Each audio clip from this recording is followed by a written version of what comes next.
Everybody today, glad that you are worshiping with us, whether you're here in person or worshiping with us online. It's good to be together this morning. Our kids are going to be dismissed for children's church, so they're headed out that way. That's for 3 years old through second grade, so they're going to head over there with Rachel and Kevin and have a good time being over there. Before we get into our lesson this morning, I do want to mention this coming Wednesday, we're going to do something a little bit different. I heard that. Charlie took a tumble back there. We usually have a meal and kind of Bible study on Wednesday nights, and it's going to be sort of similar format this week, but many of you know that Terry and Zoe Rasco, a couple of our members, recently went to Israel and spent some time there, and so they shared some of their thoughts kind of in podcast form with us a few weeks ago, but they're going to share some pictures and some experiences and their stories from that trip on Wednesday, and before that, we're going to have our meal will be sort of inspired by that region of the world. And so Terry told me, this is quoting Terry specifically, it will be Mediterranean food, but will be good even for those who have American taste buds.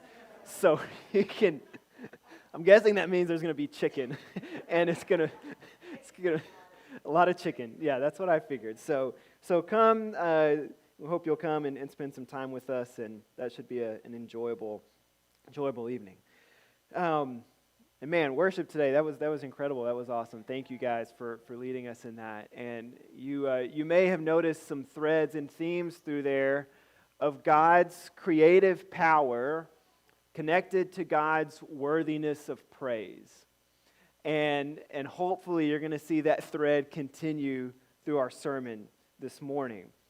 We sort of began a series last week looking at the creation story, and really we're going to take this series kind of through the first sort of 11 chapters of Genesis, but not really digging into some of the specifics. We're not going to go like day by day through creation, for instance, but try to take a look at what is the story that is being laid out here for us. How do we see this continue through the rest of Scripture?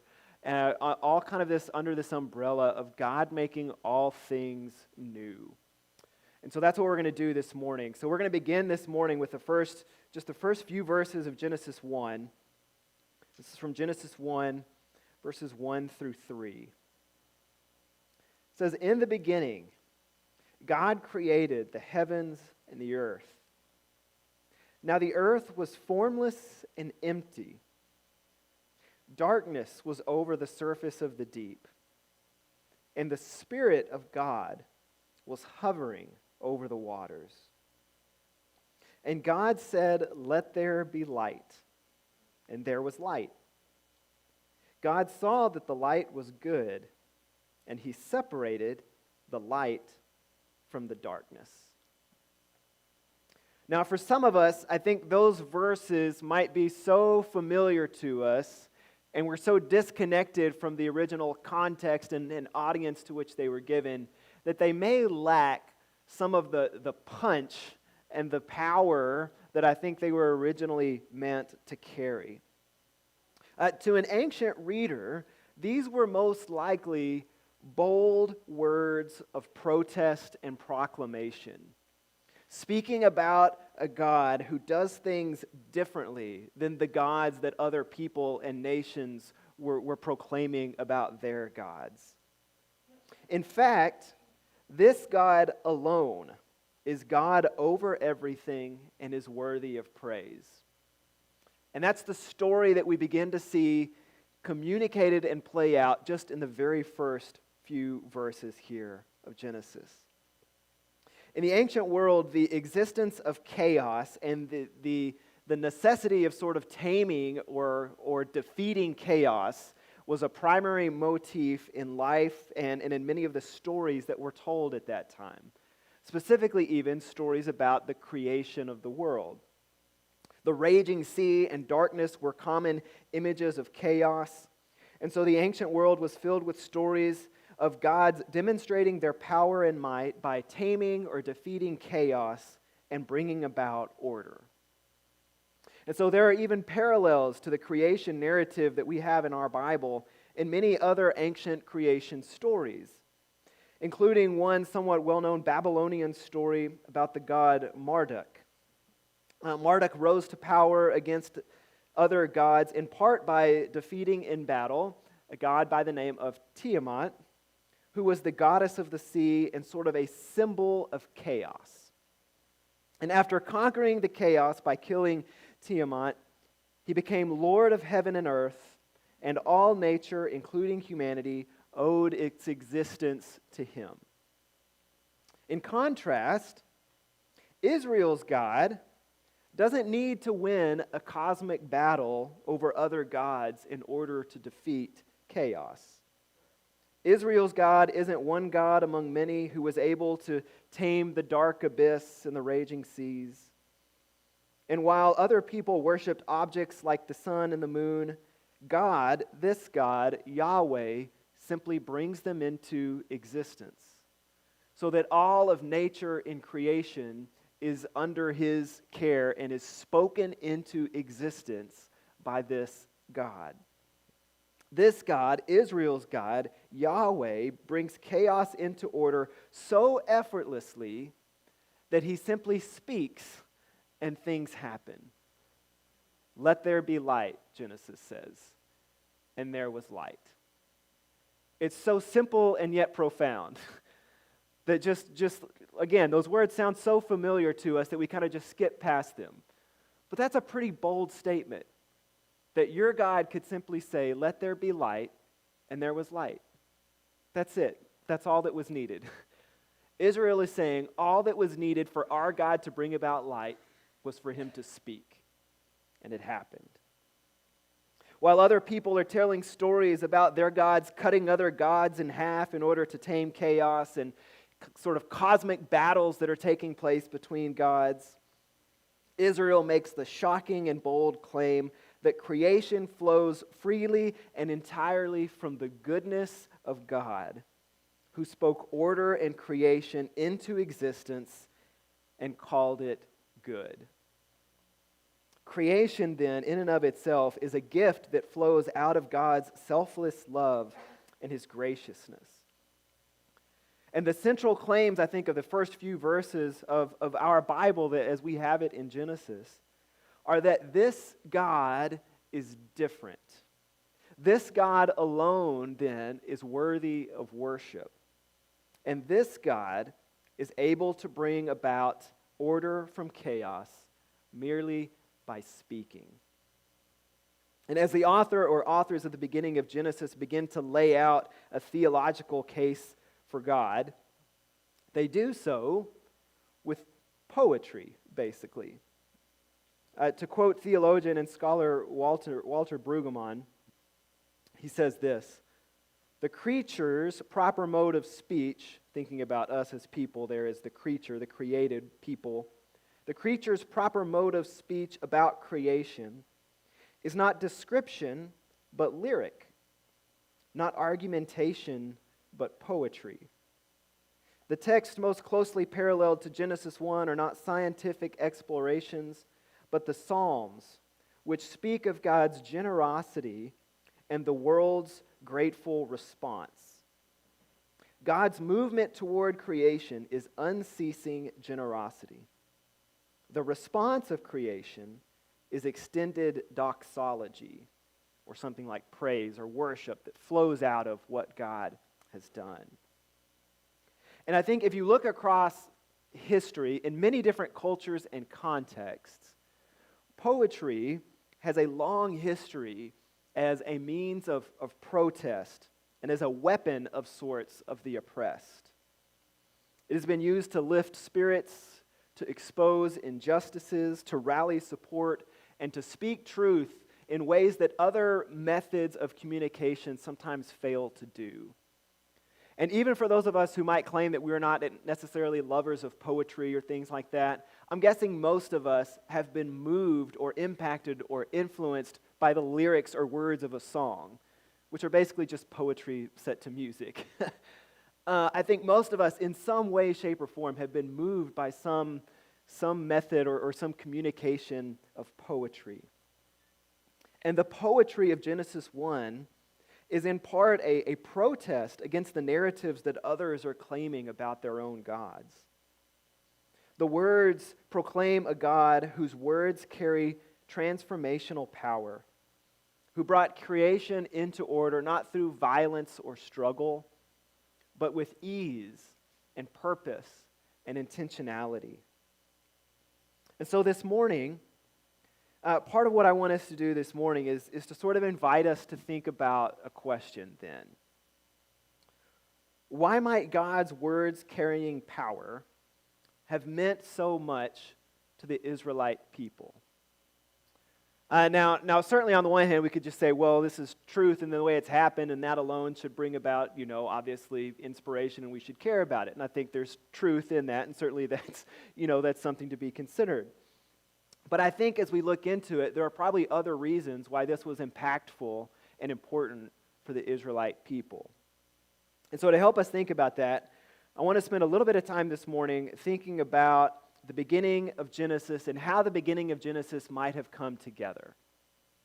Now, if you've done any sort of exploration of this at all or read any thoughts and theories about Genesis and who wrote it and when it can be dated to and all those types of things, there are many numbers of theories about how all this came to be, how it was put together, who wrote it, how we have it in kind of our current context, all of those different things.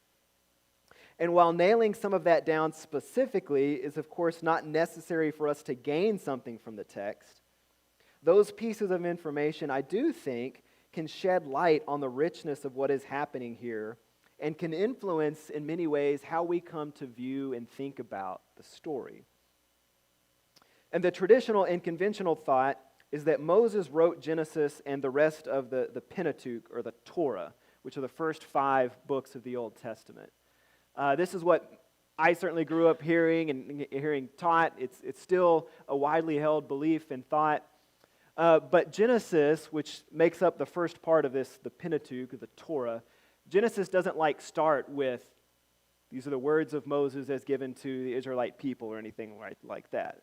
There's no title page at the beginning of it. As I was listening to a rabbi talking about this, and he said the Torah doesn't come with a title page, and which is true. Now there are evidences of sort of who wrote it and what we can take from it within it, but it doesn't have that necessarily at the beginning. It just starts in the beginning, and there we go. We're off. And certainly Moses is a central figure in what we read throughout the Torah.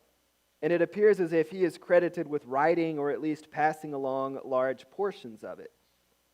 But there are also modern theologians and scholars who believe that the compilation of Genesis, sort of as we have it and know it today, specifically even the beginning of Genesis, the first 11 chapters or so, wasn't put together in written form that resembles what we have today until hundreds of years even after Moses' death. There are many kind of evidences and reasons for this. We're not going to get into them all today. I think we may explore some of them in podcast form this week. So if you're curious about that, look for the podcast episode this week for more kind of exploration of some of those ideas. We're not going to take a lot of time on them this morning, though. But making that claim doesn't mean that there weren't other writings and oral traditions that preceded that. But there's evidence to suggest that what we have didn't come together until long after Moses' death, and may even include material from multiple sources or authors.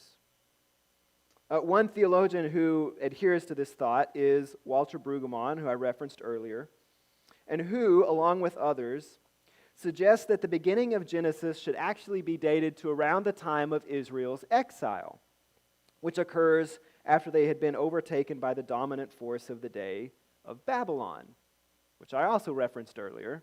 And Babylon's going to keep coming up in this series. So just remember them, that name. We're going to keep hearing about them. Now, the exile was a source of great national trauma for the Israelite people, and in many ways sort of represented a faith and identity crisis. You see, Israel had received promises from God, from the very words and mouth of God. And many of their promises were connected to land, to what we call the promised land. Going all the way back to Abraham, the promises of God to the Israelite people had been connected to this idea of Israel having this land which was going to be their own. And as you go forward from that then, they also came to believe that they had been promised that a king in the line of David was going to reign in this land forever from that point forward. That a king in the line of David was going to be in Jerusalem, reigning over them in their land from that point forward. So then Babylon comes in, overtakes them. The Israelite people are scattered and taken off into exile. And now they are a people without a land, without a king, and without an identity. And you can imagine the questions that would bring about.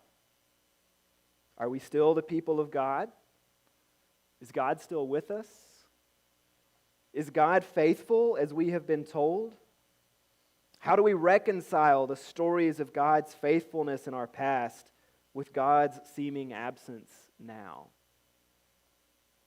And perhaps even more specifically and pointedly, do God's words carry weight and power? And can this God be trusted? And so one theory goes that in response to these questions, Israel begins to put down in written form their stories, their past, their heritage, and stories about their relationship with their God. And in doing so, they begin by telling a story of a God whose very words contain power to bring creation and order out of chaos. So here's what Walter Brueggemann says about that. It says, such a judgment means that this text is not an abstract statement about the origin of the universe. Rather, it is a theological and pastoral statement addressed to a real historical problem. The problem is to find a ground for faith in this God when the experience of 6th century Babylon seems to deny the rule of this God. In other words, if what we are going through right now doesn't match up with what we feel like we've heard about God in the past, how do we make sense of that? How do we make sense of our current experiences not matching up with what we have heard about God? And I think that's a reality that many of us can relate to. I have heard this about God, but my current experience isn't matching that. So now what do I do?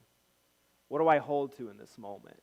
How can I know that this God is a God who is powerful, who is loving, who wants the best for me and his creation, who is worthy of praise, who deserves and has earned my trust, which I know is kind of an arrogant thing to say from our point of view, but it's questions that come up amongst us, right?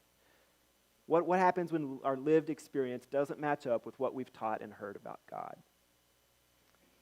And so this liturgy, Brueggemann goes on to say, cuts underneath the Babylonian experience and grounds the rule of God of Israel in a more fundamental claim, that of creation.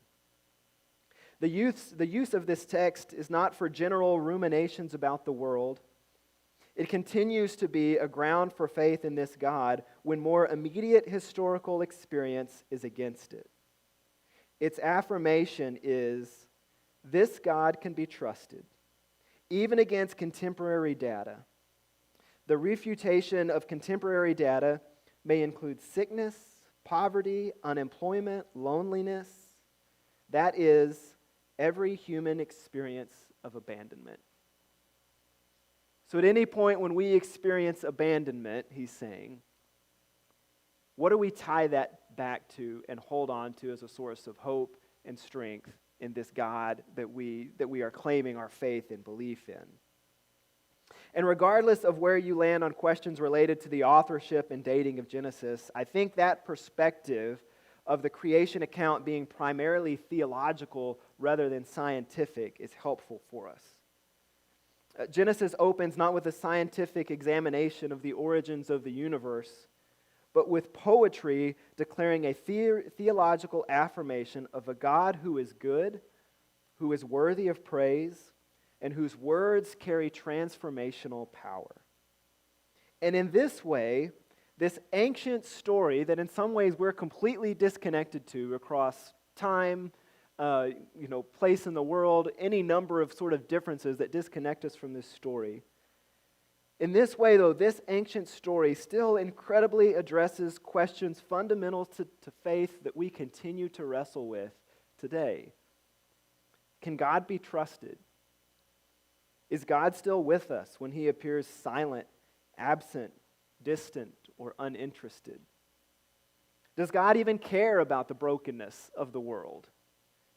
Is this God worthy of our worship and devotion? And in response, Genesis 1 resoundingly says, yes, he is, he does, he can. And it does so by presenting a picture of God who lovingly creates a good creation out of chaos with his very speech and words.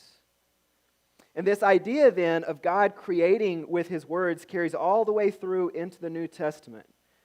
We find this in several places in the New Testament, specifically once in Romans when Paul writes about the promise given to Abraham, and he describes God as the God who gives life to the dead and calls into being things that are not. I love that way of thinking about God, that God is a God who calls things into being that are not. From the beginning, God has been calling into being things that are not. And in his love, he is still calling into being things that are not. He can still bring order to the chaos of our lives, our families, our world. And so we can read Genesis 1 with big faith questions in mind and be reminded that this is a God who is worthy of praise and whose words contain transformational power. Now, eventually, Genesis is going to go on to make the case that this is a faithful God who does, in fact, keep his promises. But we haven't gotten to that exact point yet. That exact point hasn't been made yet in Genesis 1. We'll get to that part. It's coming. But Genesis 1 is laying the foundation that God's word is powerful and that he alone is worthy of praise and worship. And those are the foundational elements on which Israel is going to build their case that God can be trusted.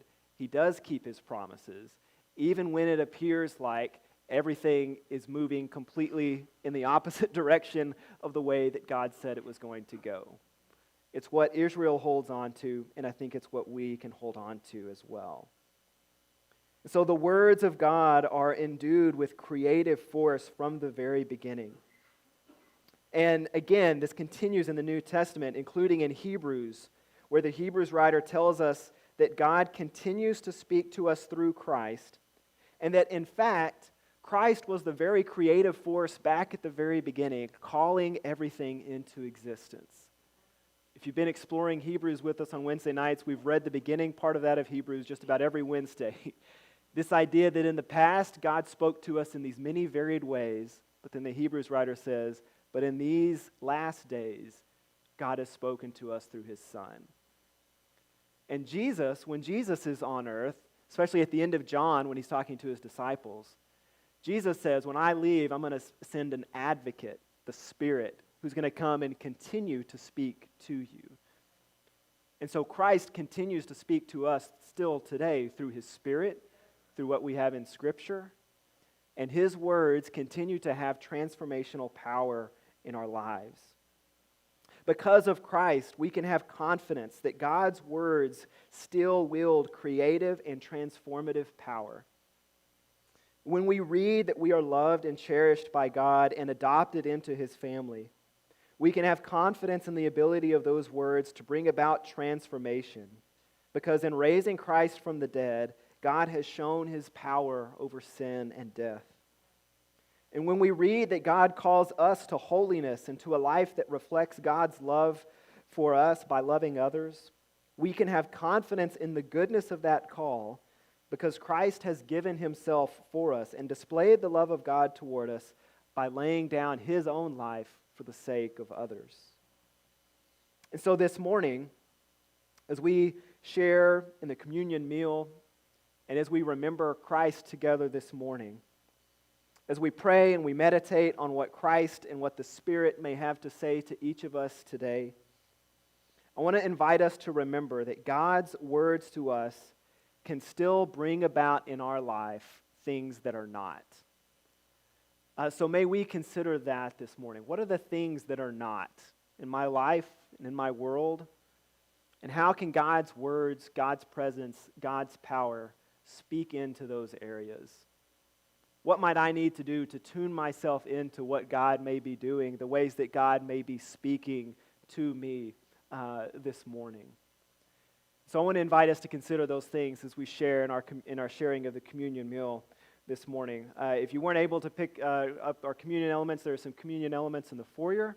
And as we typically do, we'll pray our prayer of confession and then share in the communion meal as the band plays another song for us this morning. So would you stand? We'll pray our prayer of confession together. I'll pray the parts in white, and then collectively we'll pray the parts in yellow.